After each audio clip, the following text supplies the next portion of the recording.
ஆண்டவராகிய இயேசு கிறிஸ்துவின் நாமத்தில் காலை வாழ்த்துக்கள். இன்றைய மன்னா, என்னை காட்டி கொடுக்கிறவன் இதோ வந்துவிட்டான், எழுந்திருங்கள் போவோம் என்றார். மத்தேயு 26:46. பாருங்க, இன்றைக்கு என்ன காயம் அப்படின்னு சொல்லி பார்க்கும்போது, கூடவே இருந்தவன், அவரோடு கூட உண்டு உறங்கினவன், அவரோடு கூட எல்லா காரியங்களையும் அனுபவித்தவன் துரோகியாய் மாறிப்போனான். அவரை காட்டி கொடுக்கிறவனாய் மாறிப்போனான். அந்த துரோகத்தினால் வந்த காயம். துரோகன்றது கூடவே இருக்கிறவங்க பார்த்திங்கன்னா துரோகம் செஞ்சாங்கன்னா எவ்வளோ கஷ்டம் இல்லை? அந்த காயத்தை தாங்கவே முடியாது. அந்த வடு மாறாது. ஒரு துரோகியாக இருக்கிறவன் துரோகம் செஞ்சால் பரவாயில்ல, கூடவே இருந்தவன் அப்படி துரோகம் செய்வேன் நினைக்கும் போது காட்டி கொடுக்குறான். என்னை காட்டி கொடுக்கிறவன் இதோ வந்து விட்டான், எழுந்திருங்கள் போவோம் என்று சொல்கிறார்.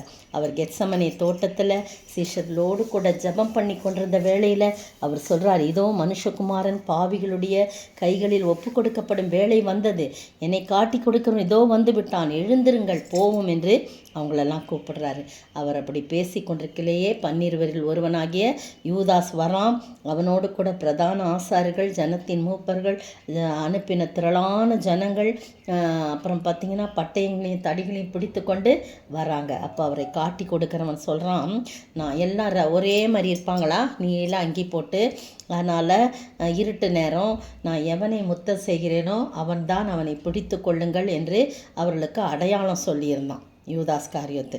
அப்புறம் உடனே அவன் இயேசுவினிடத்தில் ரபி வாழ்க என்று சொல்லி அவரை முத்தம் செய்தான்னு சொல்லப்படும். அப்போ பாருங்கள், இயேசு சொல்கிறாரு அவனை நோக்கி, அட துரோகியே, என்கிட்டயே இருந்து சாப்பிட்டு உனக்கு நல்ல ஒரு பொசிஷன், ட்ரெஷர் போஸ்ட்லாம் கொடுத்து உன்னை எப்படி மதிப்பு மரியாதையாக வச்சுருந்தேன், உனக்கும் அற்புத அடையாளங்கள்லாம் செய்யறதுக்குரிய வரங்கள்லாம் கொடுத்தேன், மற்ற சீஷரை போல் தானே அவனை வச்சுருந்தேன், இப்படி துரோகம் பண்ணிட்டியடா துரோகின்னு சொல்லி அவனை சபிச்சிருக்கலாம். ஆனால் என்ன சொல்கிறாரு, அவனை நோக்கி 50ஆம் வசனம், சிநேகிதனே என்னத்திற்காக வந்திருக்கிறாய் என்றான்.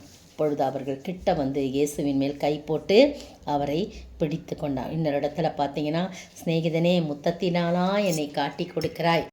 லூக்கா எழுதின சுவிசேஷத்தில் பார்த்தீங்கன்னா அப்படி போட்டிருக்கோம். லூக்கா 22:48 அவன் முத்தம் செய்யும்படி அவரிடத்தில் சேர்ந்தான்.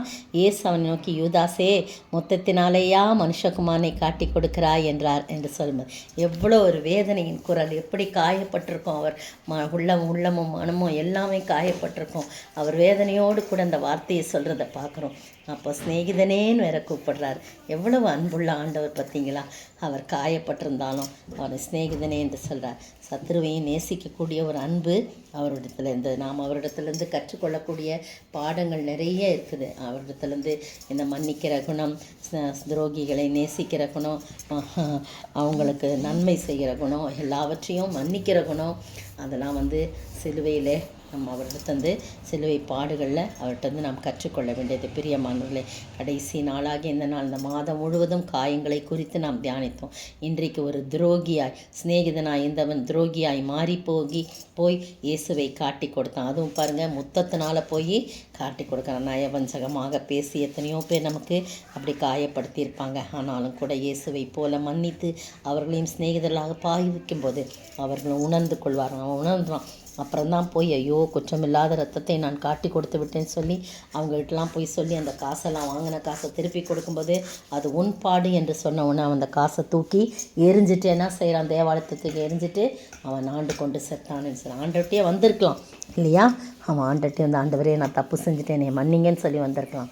ஆனால் ஆண்டவர்கிட்ட வராமல் அவன் ஆண்டு கொண்டு செத்தான். இப்படி தான் நம்ம துரோகிகளாக இருக்கும்போது இப்படி தவறான முடிவு வந்துவிடும். எனவே நாம் அவருக்கு சிநேகிதர்களாகவே எப்போதும் இருக்க, அவரை காயப்படுத்தாதபடி, எந்த விதத்திலும் அவரை துக்கப்படுத்தி விடாதபடி வாழ ஆண்டவர் தாமே கிருபை செய்வாராக.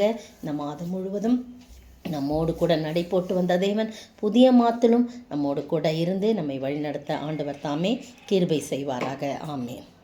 திறந்த கெத்சமனேயில் துணிந்து வந்த பகைஞன் என்ன துரோகம் செய்திடினும் எந்த சிநேகிதனே என்றழைத்தான், என்ன மாண்பிதுவே எந்தன் சிநேகிதனே என்றழைத்தார் என்ன மாண்பிதுவே.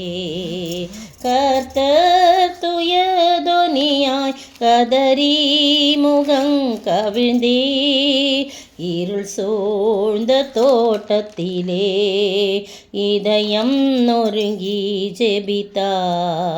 சோத்தரிக்கிற ஆண்டவரே, துதிக்கிற ராஜா, கூடவே இருந்தவன் துரோகியாய் போனதுனால ஏற்பட்ட காயம் எண்ணில் அடங்காத ஆண்டவரே, சொல்லி முடியாதது ஆண்டவரே. தகப்பனே, கூடவே இருந்த சிநேகிதன் ஆண்டவரே காட்டி கொடுத்த போது ஆண்டவரே அவரை திட்டாதபடி சபிக்காதபடி ஆண்டவரே தகப்பனே அவனை சிநேகிதனே அழைத்த அன்பு எங்களையும் ஆண்டவரே அப்படியா கர்த்தாவே நாங்களும் அப்படிப்பட்ட ஒரு நல்ல பண்போடு உம்முடைய பண்பை நாங்கள் எடுத்துக்கொண்டு வாழ உதவி செய்யணும்.